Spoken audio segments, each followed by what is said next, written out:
What's up, guys? Welcome to today's video. On the video today, we're going to focus on a short to long bob. Not only is the outer perimeter line going to be short to long, but also the interior layering is going to be short to long, as well as we cut concave layering to add some kind of light movement to this haircut. So the sectioning is pretty simple. We're going to keep it symmetrical, going right down the center and then going from the apex or the high point of the head down to directly over in the middle of the ear. That's going to section off the front. Then we're going to go into the back, drawing a vertical parting down and going across the occipital bone and a slight diagonal forward, really just mimicking the jawline. So that's going to be the sectioning to start off the haircut. So you'll notice that I kind of comb the hair over towards the face, and then I slide that clip up underneath. The great thing about sectioning that way is it just allows the hair to be combed in the direction I'm going to be combing it as I work up the head shape. So it just gets my workflow moving a lot faster. So I don't want to talk about degrees of elevation as I'm working in this haircut. And the reason I don't want to do that is because I'm working on a round surface. So it's almost impossible to dictate exactly what the angle is. What I want to say is that I'm creating kind of a medium elevation, which is going to give me a slight graduation in the haircut. Everything is being brought back to the previous, so it's a traveling guide in the back. And the cool thing about this cut is we're pushing a little bit extra weight behind the ear, and then we're going to use that to create this really cool kind of solid outline or defined line that curves right behind the ear, which I really love that shape. So I think that's the highlight of this cut. So notice also each section that I'm taking is slightly more diagonal, almost moving into horizontal by the last section. So also notice on my very last panel that I'm taking as I drop my elevation, even though my finger angle stays the same, my elevation drops, and it just adds that extra bit of weight behind the ear, where a lot of people will start to round that corner and then they'll end up with a hole or just a less dense area. I want to keep that density there so that I can use it in my outline later. So change that happens on the right side. This is something that I think is super important because body position changes throughout haircuts. So understanding that on your left side, your fingers are pointing up in the air, and then on the right side, your fingers are pointing down. And the reason for that, in my mind, is that I'm always combing that new hair to the guideline. So as I take my guide and I'm working on the right side, I'm pushing that new hair into the previous section.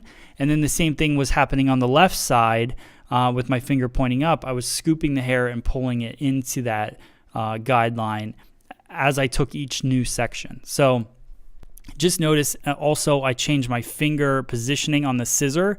And that's just because at this point, when I get to that corner of the head, if I try to hold the scissor normal, or how I would normally hold it, I struggle to get my hand positioning in there. So when I shift my hand, especially on those first couple sections, that's just allowing me to kind of get my hand out of the way so that I can get a clean cut, and I'm not pulling the hair somewhere where I don't even want it, so that my hand positioning fits there.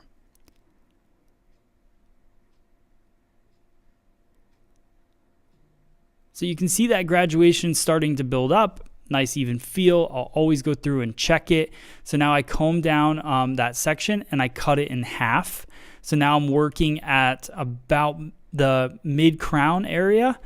So the key thing here is just to make sure that you're aware that the head is starting to curve up, right? So you want to that's going to dictate the elevation that you're creating now. So my elevation is now going into low elevation, not because my angle is changing or my finger angle is changing, but because the head shape is moving and curving away. So it shifts that angle to more of what you could call a 45-degree angle.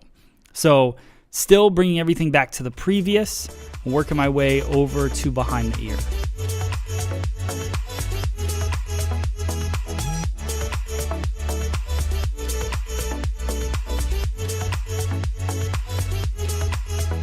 So you can see that shape starting to build up. Now, this is where people look at that and they're like, oh, I see a hole. And that's what freaks hairdressers out, because we're kind of taught that.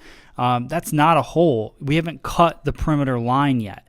So when you go through and you do cut the perimeter line, then you're going to create whatever line you want. So you're either going to, in this case, we're going to utilize that hole a little bit, that whole area, or you could connect everything together and have a nice solid blunt line as well to finish out your shape. So you have many options, and I don't want people to get freaked out because they see that what we call a hole is happening when it's not really a hole.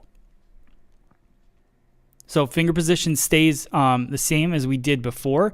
So I was pointing up as I worked onto the left side, and now I'm pointing down as I'm working across the right side.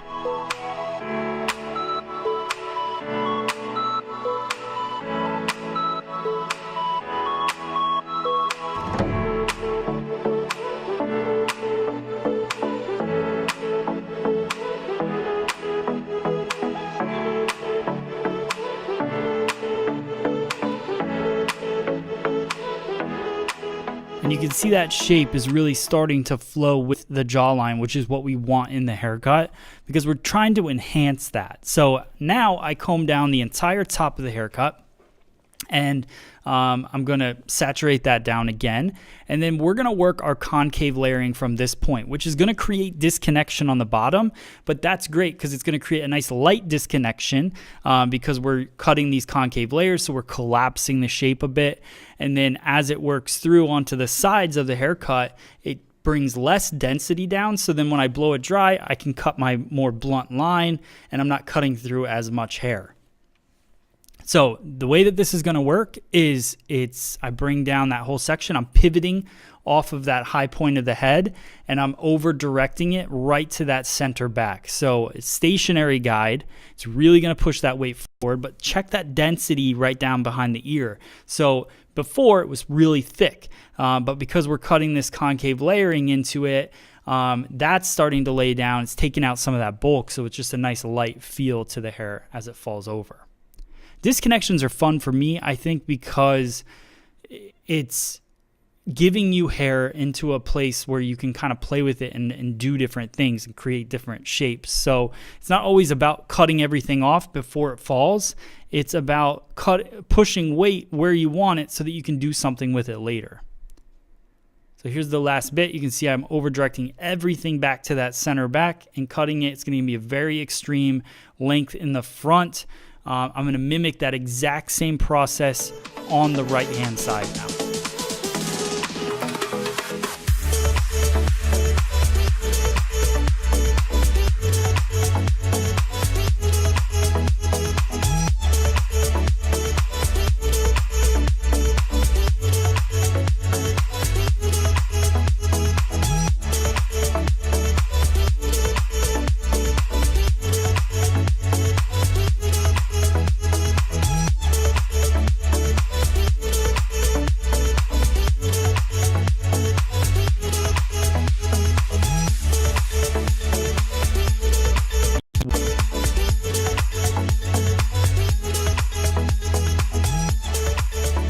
All right, so now I'm going to go in and style using the Paul Mitchell Invisible Wear Volume Whip. Great thing about this product, super lightweight, medium hold. I'm just trying to smooth out the hair to get that polish on it and get it as not straight, but what I want it to do is flow with the head shape. And then I'm going to go in and do my dry cutting. So I'm using the Paul Mitchell Pro Tools blow dryer, and I'm just leafing and doing a flat wrap technique to really bring in the head shape. Anytime you're going to do dry hair cutting, especially on a bob, the key thing is just to have flexibility at the base of the hair. So really working that hair back and forth. I see a lot of people blow dry and they blow dry a part into the hair, and then you can never get that part out. So just make sure that you're constantly passing the hair back and forth, lifting it to give it a little bit of volume. And then when you go in with your iron, we use the head shape as a guide, and I just follow the head shape with that iron. So now we're going to do our detail work. This is where it gets really fun, guys. So you can see that this isn't really much of a cut at this point.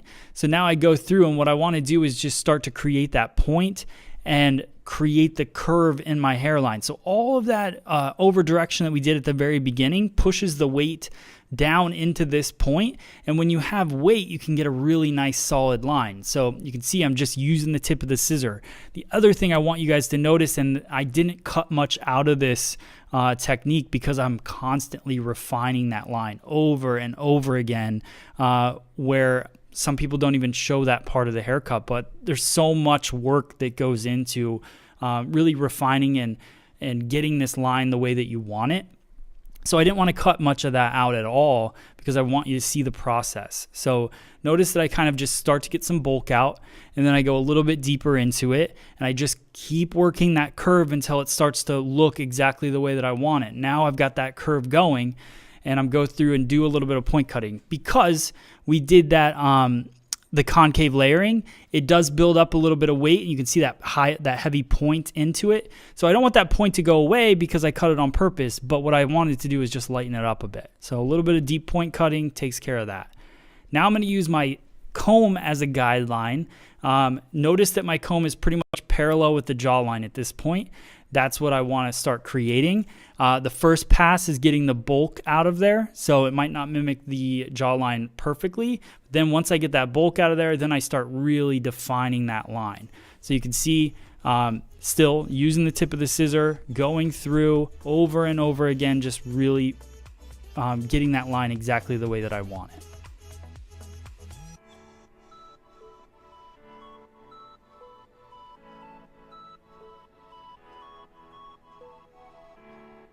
So you can see it's starting to mimic the jawline there. So then I take another slight horizontal, slight diagonal forward, I guess you could say, parting, and again following the jawline on that as well, and just working that line over and over again, using the underneath as my guide.